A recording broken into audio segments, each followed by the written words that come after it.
So before I start the official presentation, I wanted to spend just 1 minute telling you a couple of things. So we live in a historical time where proteomics is now being done not anymore just by mass spectrometry, but there are other technologies that are emerging, and I hear more and more frequently people who are giving it a try. And in fact, I'm going to participate to a proteomic conference next month, the UPO, the Human Proteome Organization. They have a version in the United States where they are going to, it's mostly, a narrower version of the world UPO.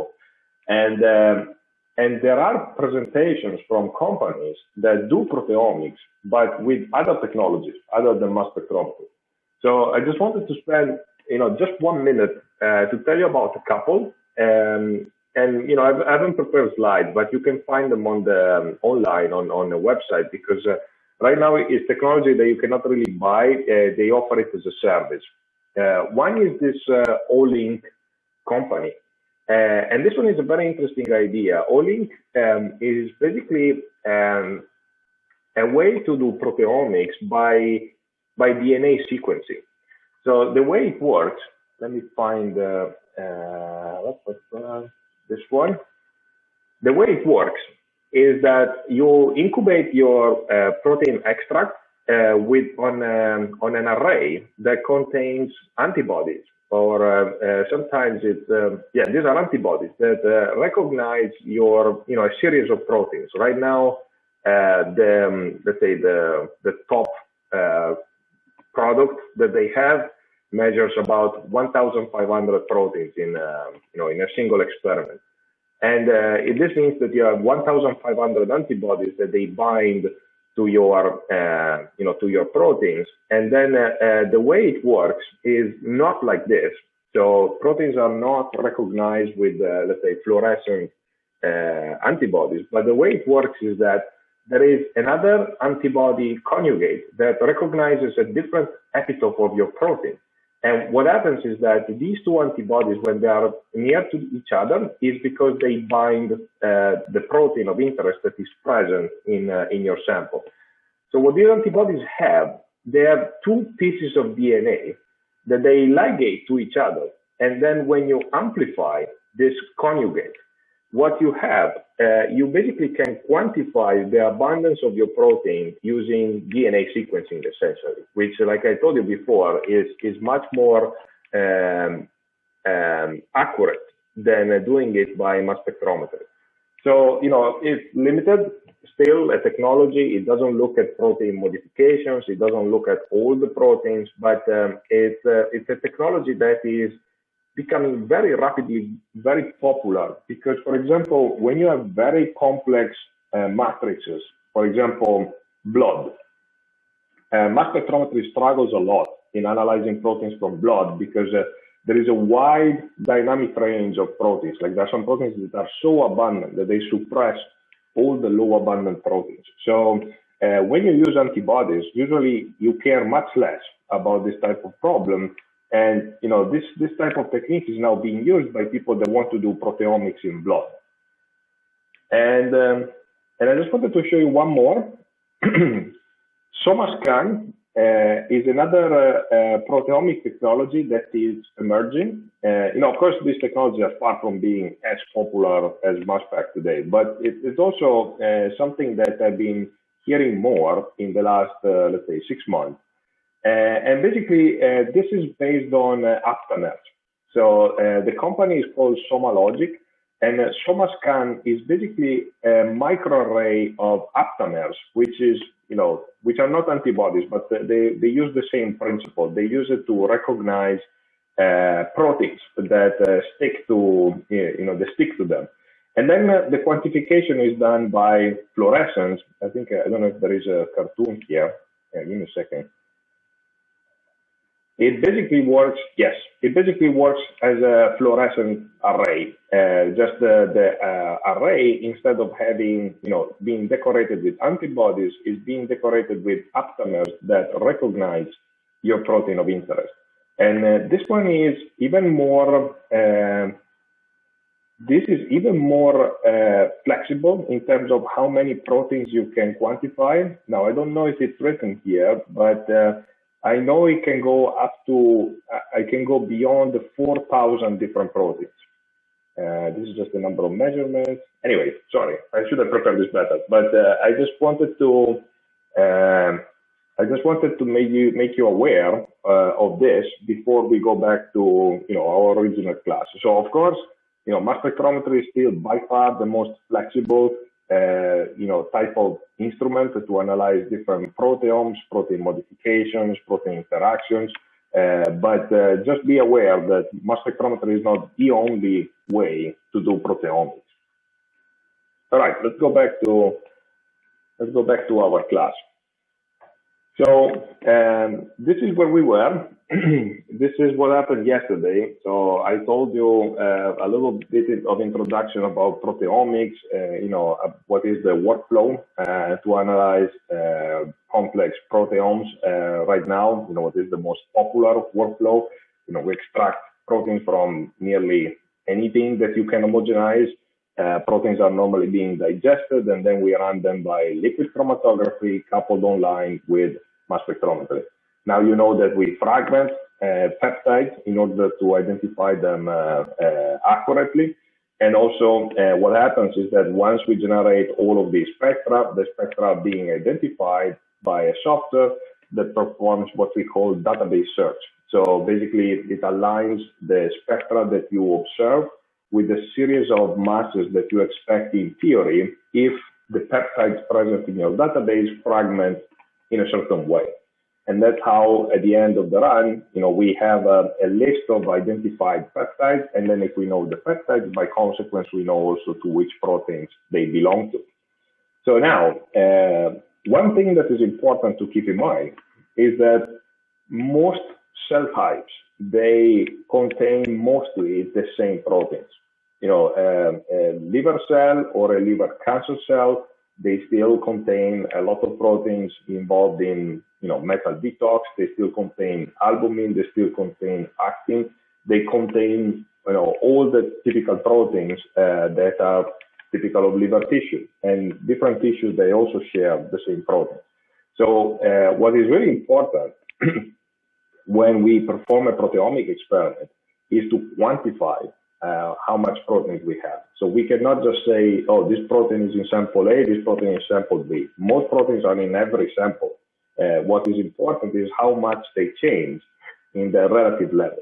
So the quantification aspect, of course, is extremely important. And the thing is, there is no extra work to do to extract quantitative information from the mass spectrometry run that you just performed. So this is a chromatogram. At the end of your chromatographic run, you have all of your peptides eluting from the column and detected in the mass spectrometer. So this chromatogram is generated by spectra. Each of these tiny data points is a spectrum that the mass spectrometer is detecting. So in the end, all of these peaks, they contain inside fragmentation events where each of these peptides has been selected and fragmented, and then in this way a software can identify what these signals are. So now the question is, how much of this signal we have? Well, the answer is actually really easy. Like, we want to know how much of this peptide here we have in this sample. What the software does, performs what we call the extracted ion chromatography. So it basically draws a chromatogram, not using all the signals, but just using the signal that corresponds to the mass of your interest. And basically, the intensity of this peak or the area of this peak, depending on whichever software you use, defines how much of this peptide you have in the sample. So this is it. This is basically in a nutshell how software automatically now today, of course, quantify the abundance of a specific peptide or protein inside your mass spectrometry analysis. The truth is, and then probably you saw the slide already, the truth is that there are different ways of performing quantification in mass spectrometry. That's because, we've been doing proteomics now for a number of years, and then people have found convenience in quantifying proteins using different approaches. The approach that you've just seen is what we call label-free. So label-free essentially means that you inject your sample A, the blue one, and then you inject your sample B, the yellow one, and then the comparison is done at the data analysis step. So of course, each of the sample preparation is performed separately. The injections of the samples are done separately, but in the end, you compare the data only at the data analysis step. Why? Because of course, if you mix the samples together, then you don't know anymore which protein is coming from which sample. However, because mass spectrometry detects masses, it's possible to label your samples in advance and then mix them together. And then the mass spectrometer will be able to tell them apart because sample A and sample B will have signals with different masses. So you can do it at different levels of the sample preparation. You can do it during protein processing. So for example, you can put a tag on the blue proteins and a tag on the yellow proteins, then you can mix them together. And when you analyze them together, the software knows which is coming from which sample. Or you can do it at the metabolic level. So you can grow your cells or your mice or whatever organism you are using. You can feed them with amino acids that have stable isotopes. And then at that point, the proteins from the blue samples will have normal masses, and the protein from the yellow sample will have masses corresponding to, a mass shift that is the stable isotope label. And I'm going to show you now a few slides, just to clarify, the differences between these workflows. I don't want you to go into much details also because probably you heard it in other classes, but I want to be clear to you which one is convenient and when. Yeah, so this metabolic labeling, the one where you mix your samples, right after growing the cells, this one is now, almost 20 years old. It's a technique that was developed by a lab in Denmark, from a lab of Mathias Mann, who is now not in Denmark. And basically the concept is really simple. You have your cells that are growing in a normal media, and then you have your other cells that are growing in a heavy media where there are specific amino acids that are heavy labeled. They need to be essential amino acids, so amino acids that the cell just incorporates and not that the cell is producing itself.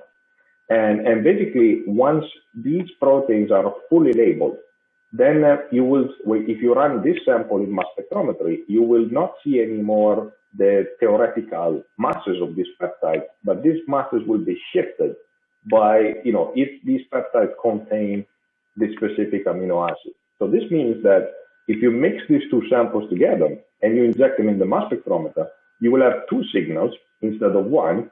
The signal coming from the light sample, the signal coming from the heavy sample.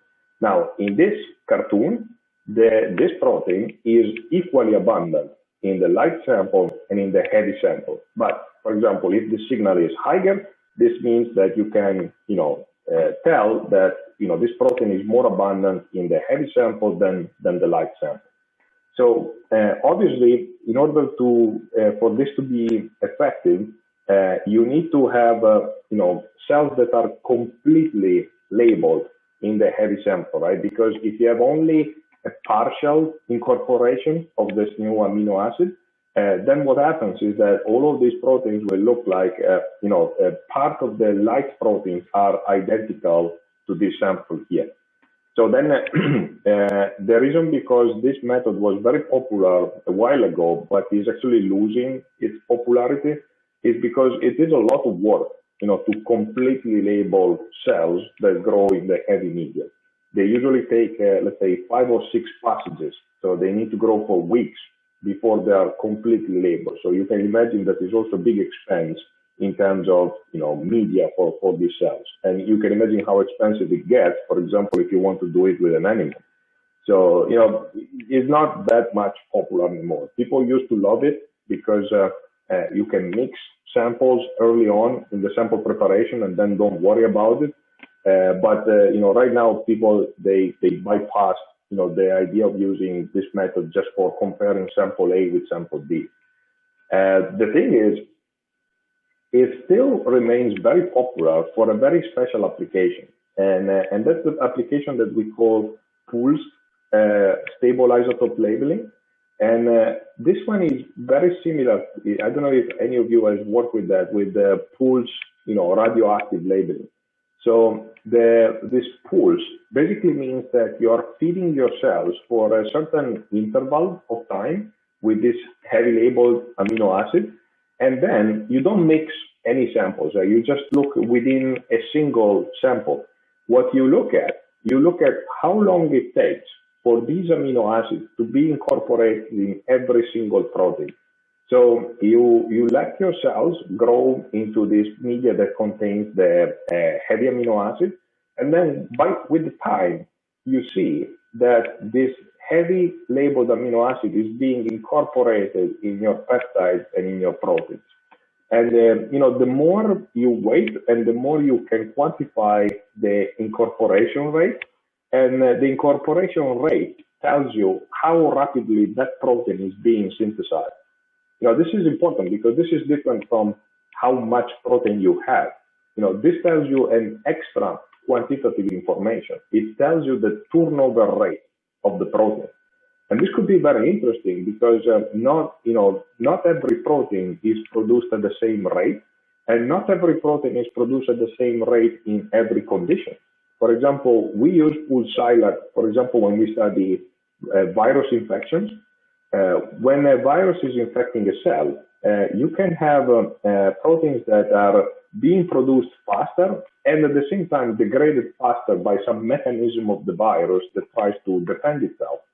And then this type of synthesis and degradation, if it goes at the same rate, you don't see any difference in protein abundance. So if you do a normal proteomic experiment, you will not notice that protein as relevant. But if you do a pooled SILAC experiment, you will be able to tell, oh, this protein now is being produced at a faster rate. And that could be an interesting information for your biological system. Yeah, and of course, then you calculate the curve. This equation is not important. Let's learn it in detail now. People do it in animals as well. This is more feasible than the previous type of labeling experiment because in the previous labeling experiment, you needed to make sure that every single protein is completely labeled. That's a lot of work and money. But if you only want to do a partial labeling, that you can do it, just feeding the mouse or whatever organism you're studying for just a few days. In fact, I've seen at some conferences that people even do it with humans because it's just, you can just give them like heavy water or a heavy amino acid. It's not toxic for us. And people even study in humans, the turnover rate of specific proteins. So the other thing why it could be really interesting to give to the cells stable isotope labeling labeled amino acids is because amino acids are used not only to produce proteins, they're also used, for example, to produce specific post-translational modifications. So this is an example with histones because histones is my favorite proteins, but you can do it with a lot of different modification, a lot of different proteins. So, for example, methionine is an amino acid, which is the precursor of protein methylation and also actually DNA methylation. So you can study by feeding the cells with labeled methionine, you can study how rapidly a certain methylation is being incorporated on a protein. So you see here from this cartoon, so this histone is modified with the methionine that comes from this stimulation event. this methionine instead was already present before you actually treated your cells with with the heavy amino acids. And why this becomes interesting? This becomes interesting because, for example, methylation comes in different flavors. Right? You can have lyses that they can be monomethylated, dimethylated, trimethylated. And if you look, for example, when you quantify a peptide modified like this peptide is not only telling you that this histone is trimethylated in that specific amino acid residue, it's also telling you that this histone was monomethylated before you stimulated. Then after the stimulation, you got 2 extra methyl groups. So this is also giving you temporal information about how this histone population has been modified when you stimulated the cells. Yeah, and then of course, this is not just a little digression, but just to let you know that the same thing that you do for methylation, you can do it for basically all other modification, right? Because all of the small modifications that are the most common in proteins, they're all the result of, metabolites, right? So acetylation comes from acetyl-CoA. Like I said, methylation comes from methionine that is converted into S-adenosyl methionine. Phosphorylation comes from ATP, and so on and so on. So, if you want to study the incorporation rate of a specific modification, you can do it, just by feeding your cells with a labeled version of your favorite metabolite. Yeah, going back here. So what I told you about this, the metabolic labeling. So you see by the way the workflow is drawn that once you label your proteins, in theory, you can mix them early stage in the sample prep. If you're doing pulse labeling, you don't mix your samples, right? Because pulse labeling means that your proteins are only partially labeled. So if you're doing pulse labeling, you're actually going through a workflow like this, where samples are not mixed, until the data analysis step. And of course, I told you about label 3, when you don't label your samples at all, you just analyze them separately. In between, there are other techniques that you can use to label your proteins during the steps of your sample preparation. And these are basically chemical tags that you covalently bind to your proteins or peptides. And then once your proteins and peptides are modified, then you can mix them together and you can analyze them in a single injection in the mass spectrometer. And there is a number of them. Actually, most of them now they have basically been kicked out by evolutionary pressure, in the sense that they were cool ones and now we don't use them anymore because there are better methods. And the methods that are surviving today, that are still very popular, are these Isobaric Targets. And Isobaric tags are extremely popular for specific reasons that I'm going to tell you in a minute. So what are isobaric tags? Isobaric tags are chemicals, like this one, that they have a reactive group. So this reactive group reacts with the 3 amines of your peptide sequence. So the N-terminus of your peptide is as a free amine that can be tagged, or for example, the side chain of your lysine as a free amine with the right pKa. So this group can react to that. So in the end, what happens is that your peptides or proteins, they are being modified with these, reactive tags.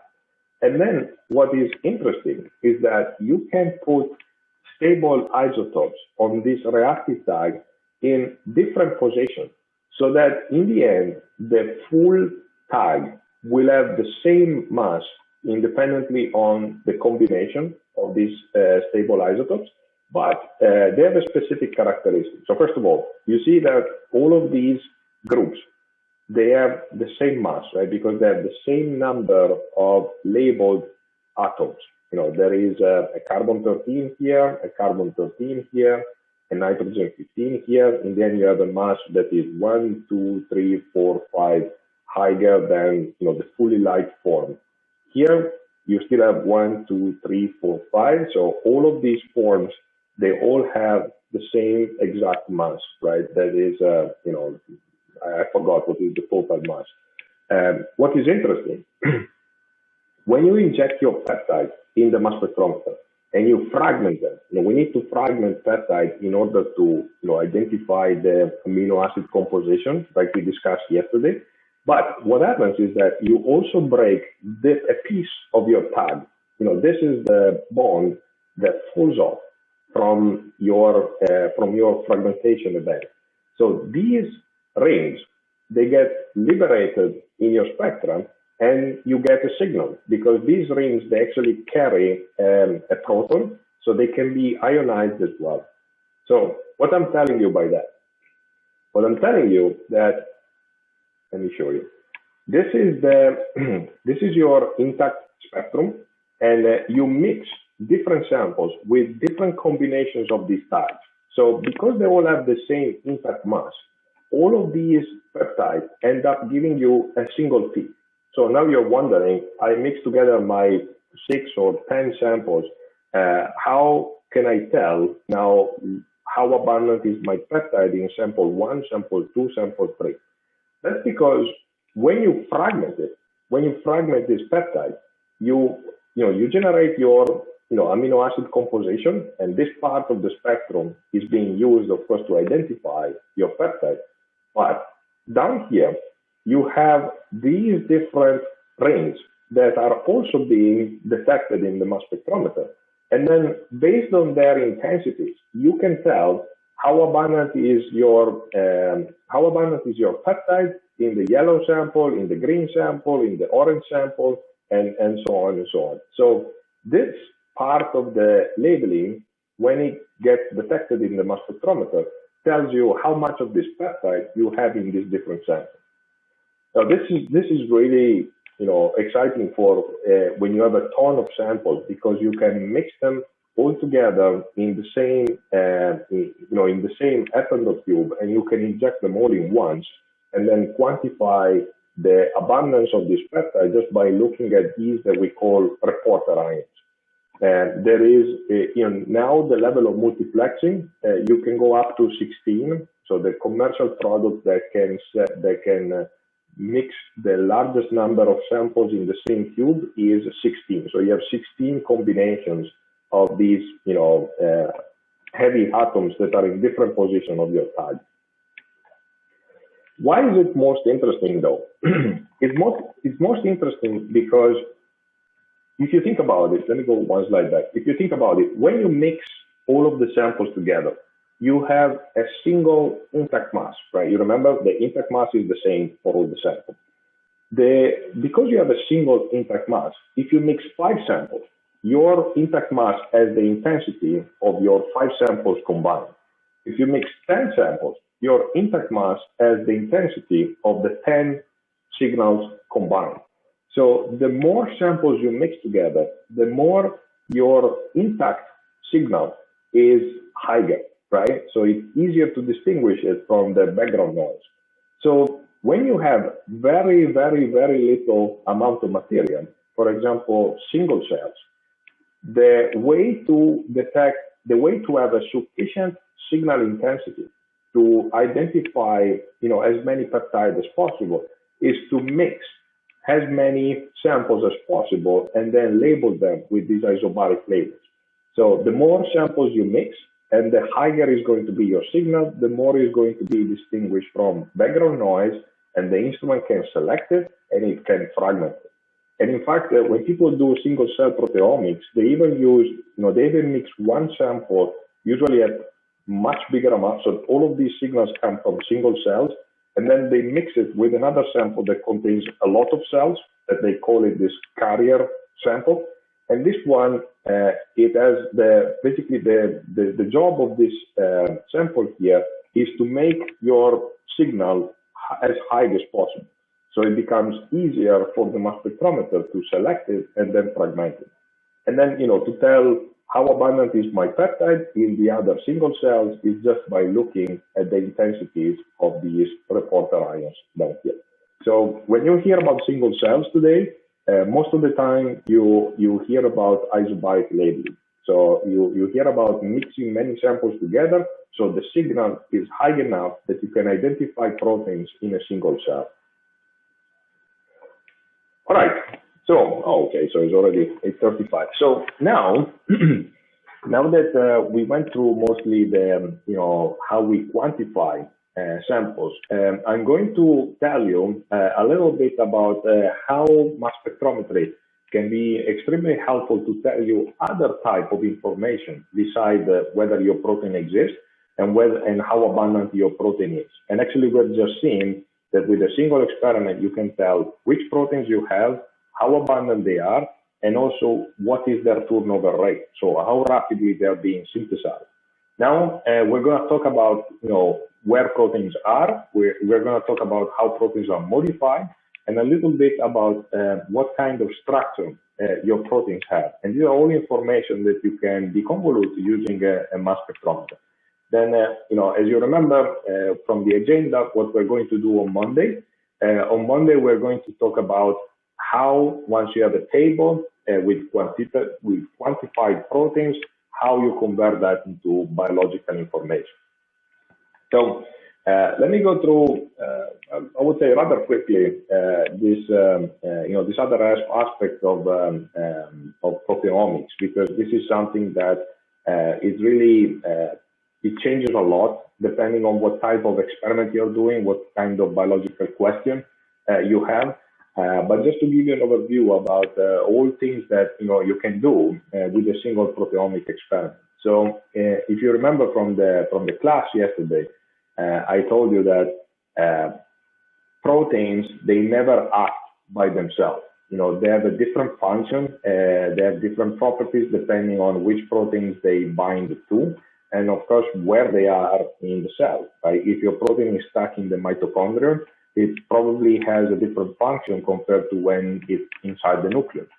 And then, of course, to know this information is something that, it's the basics of understanding your biological system. So to study protein-protein interaction, by far, the most common application is immunoprecipitate your protein of interest.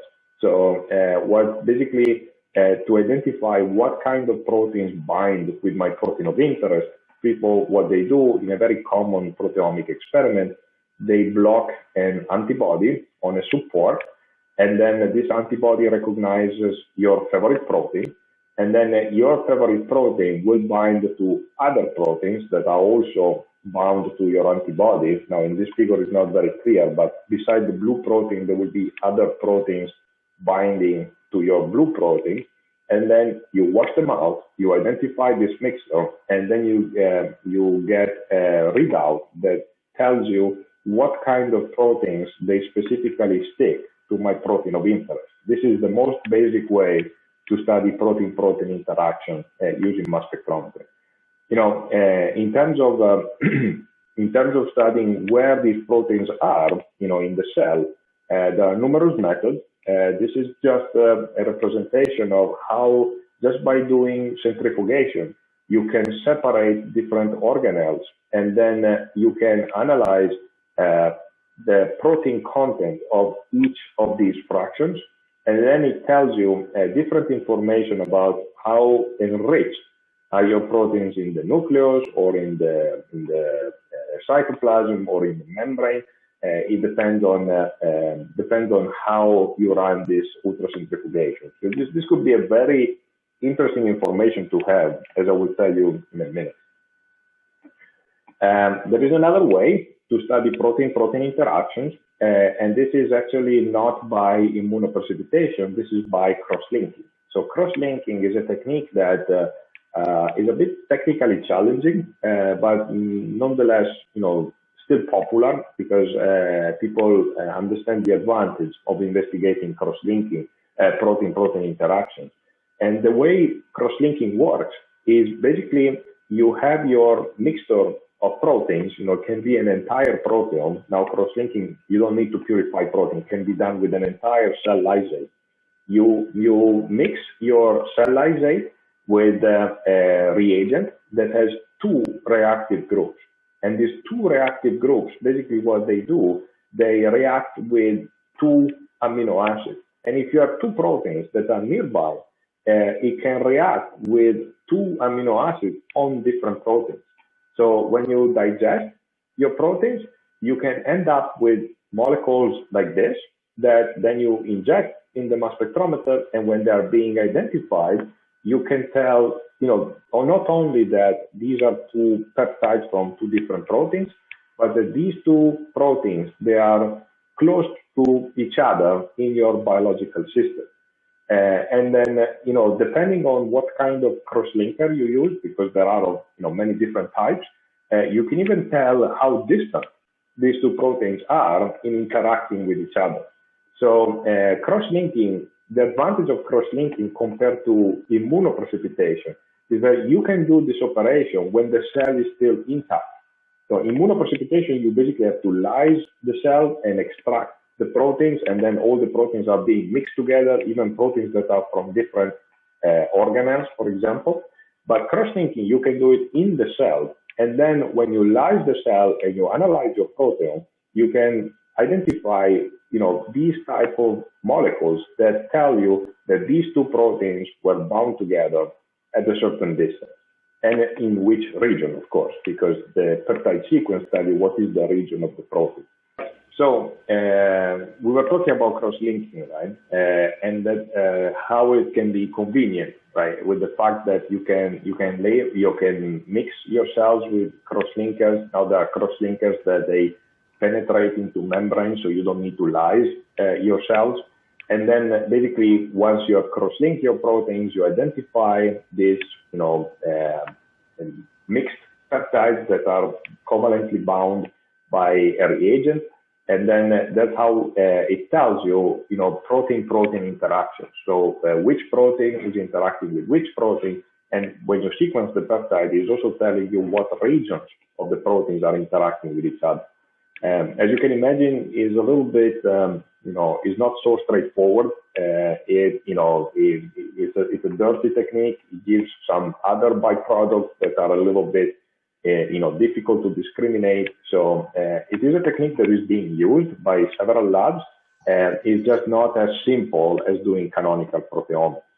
But like I said, identifying protein interaction is an extremely important aspect of the property, of the biological property of that protein.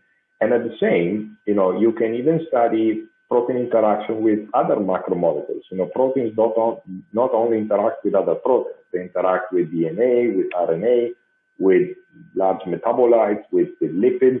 And then, there are different types of techniques. We don't need to go into details now, but there are different types of techniques to identify, for example, where and how a protein interacts with a piece of RNA or interacts with a lipid.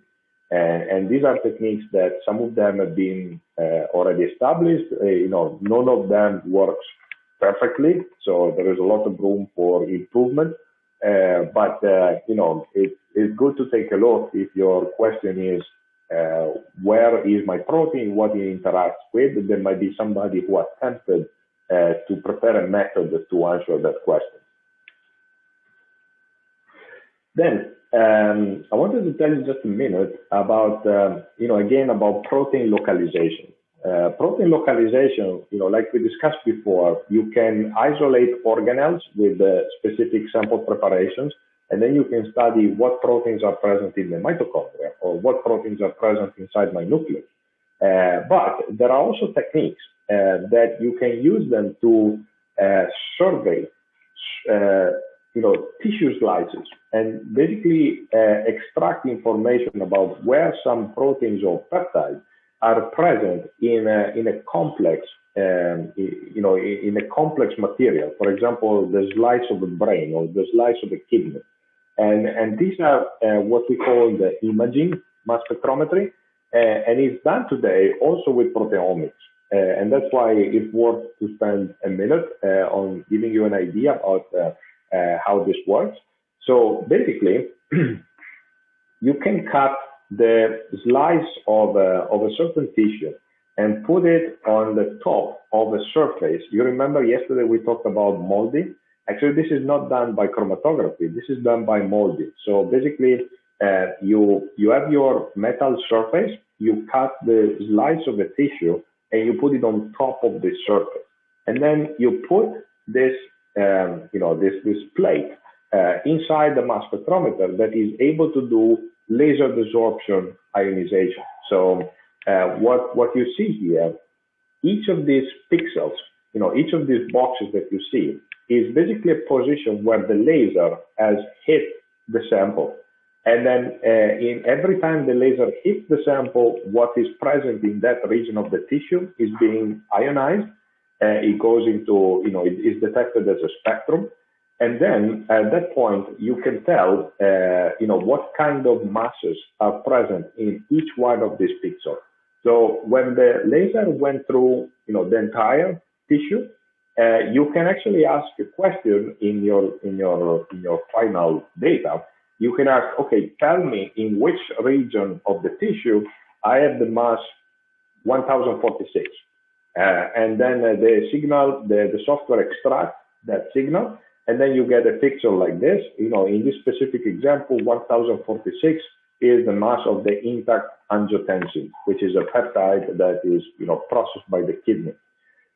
So this slice of kidney contains intact angiotensins everywhere in the tissue. But then, if you extract the signal of the processed angiotensin, so angiotensin that is being digested, then you can tell that a different processing of angiotensins occurs in different regions of the kidney.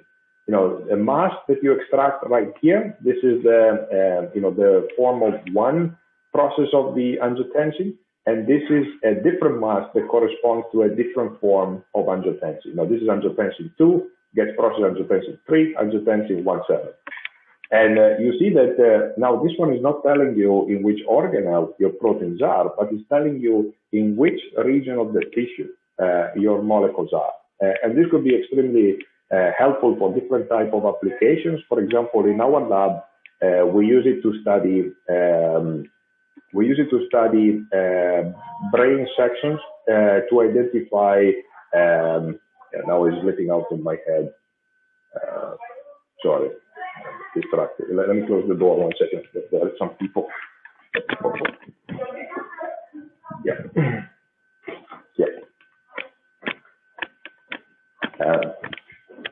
We use it to amyloidosis. Sorry, I was blanking on that. We use it to study amyloidosis, which is basically aggregate of proteins in specific regions of the brain. Alzheimer is a type of amyloidosis. Right. So in the last 10 minutes, I wanted to tell you a little bit about how you can use mass spectrometry to investigate the different structures of the protein, and how you can use it to investigate modifications of your proteins. So structural proteomics, it's a challenging technique, but people have worked hard to develop methods to basically define properties of your proteins, which, just to be clear, none of the techniques that you see by mass spectrometry, they give you informations that are as detailed as X-ray crystallography, for example, or now today cryo-EM. But they are much faster than the techniques that I just mentioned, so they can be very helpful to give you very rapid information. So one of them is ion mobility. Ion mobility is a technique that is now being integrated in nearly any modern mass spectrometer. All the newest generation of mass spectrometers, they come out with an ion mobility chamber. And ion mobility is basically just an extra piece in the mass spectrometer, together with, the analyzers that we discussed yesterday.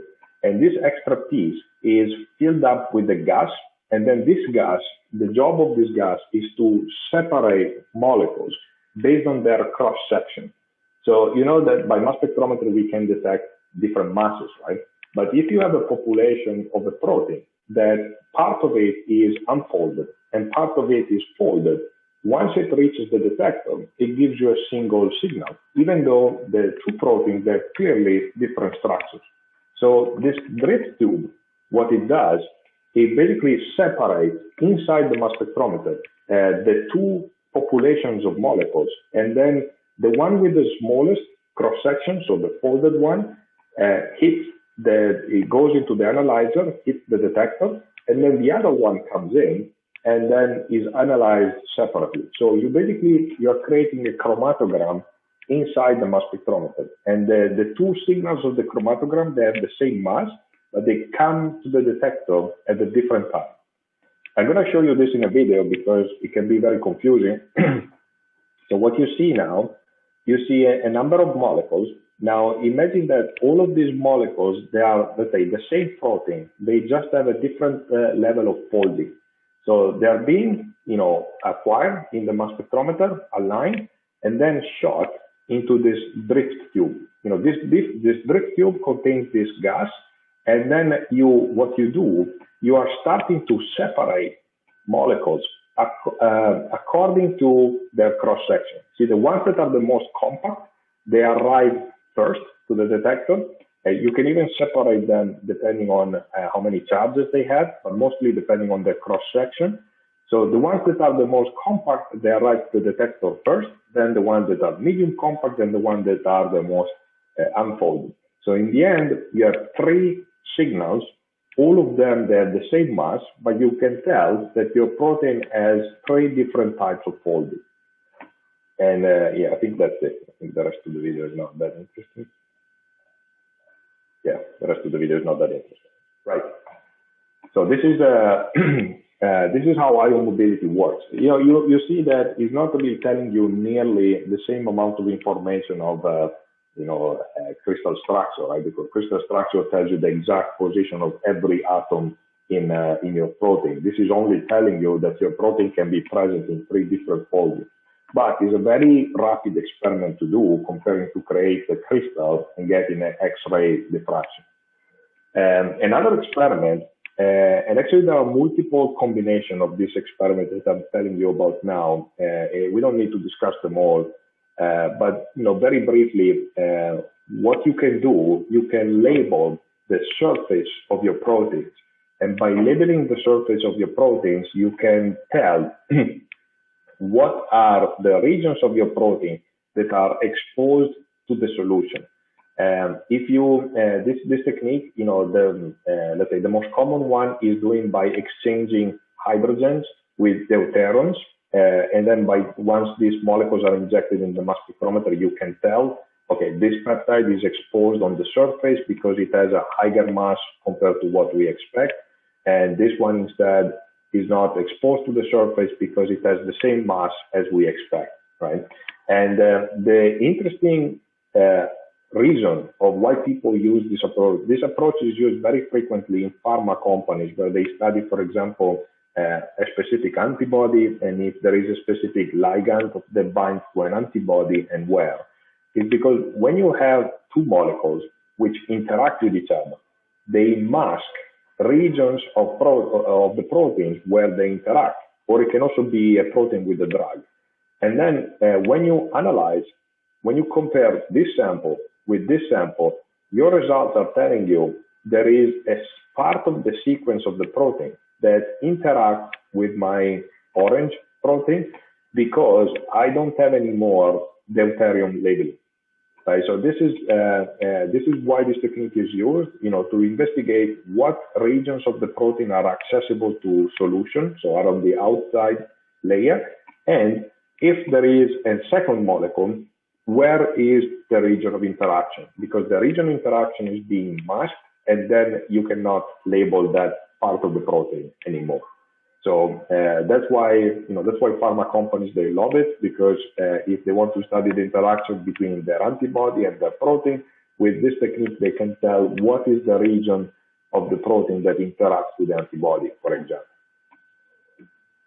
Right, and and then there are different applications of it. And actually, I think I'm going to, that's it. Okay, sorry. I thought I had another part about post-translational modifications, but you know what? This is less important, and this you will hear a lot from other speakers. You will hear it from Giuseppe next week. For example, I'm sure it will focus about glycosylations, and then the analysis of the other modifications are similar. So the next topic was going to be omics data analysis. So what we're going to discuss on Monday, we're going to talk about different types of data processing and representation, and very, very briefly about statistics. I'm not going to bug you with too complicated statistics, but just the statistics that you need to organize your table into significantly enriched protein properties. We're going to talk about this on Monday. I think it's 9 a.m. Oh, sorry, it's 11 a.m. for you, right? So it's probably a good time to stop, and and then we can continue on Monday.